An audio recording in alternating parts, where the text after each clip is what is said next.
కన్యక పరమేశ్వరి, మీరు ప్రాణత్యాగము ఎందుకు చేసుకున్నారు? అదా చిలుక. మా తల్లిదండ్రులు అయిన కౌసంబి, కుసుమశ్రేష్ఠులకు సంతాన భాగ్యము లేక పుత్రకమేష్టి యాగం చేశారు. ఆ యాగానికి ప్రతిఫలంగా నేను జన్మించాను. కాని నాకు యుక్త వయస్సు వచ్చేసరికి విష్ణువర్ధన మహారాజు నన్ను దక్కించుకోవాలని చూశారు. కాని తల్లి, మీ జీవితం ఆ పరమేశ్వరునికి అంకితం కదా మాత. అవును చిలుక.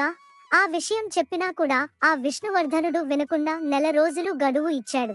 అంతలో మా తండ్రిగారు చుట్టుపక్కల ఉన్న 714 గోత్రాల వారికి ఈ విషయం గురించి చెప్పి వాళ్ళ అభిప్రాయాన్ని అడిగారు. తల్లి, అందులో 102 గోత్రాల వాళ్ళు మిమ్మల్ని ఆ విష్ణువర్ధనునితో పంపుటకు ఒప్పుకోలేదు కదా? అవును చిలుక. మిగిలిన 612 గోత్రాల వాళ్ళు నన్ను ఆ రాజుతో పంపకపోతే ఆ గ్రామాల మీదకి దండెత్తి అందరినీ చంపేస్తారేమోనని భయపడ్డారు. అందుకే నేను ఆత్మర్పణ చేసుకున్నాను.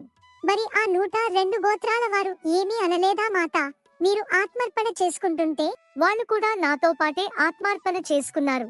అందుకే పెనుగొండలోని నా ఆలయంలో ఇప్పటికీ వారి గుర్తుగా 102 స్తంభాలు, వారి గోత్రమూలాలు ఆ స్తంభాలపై ఉంటాయి.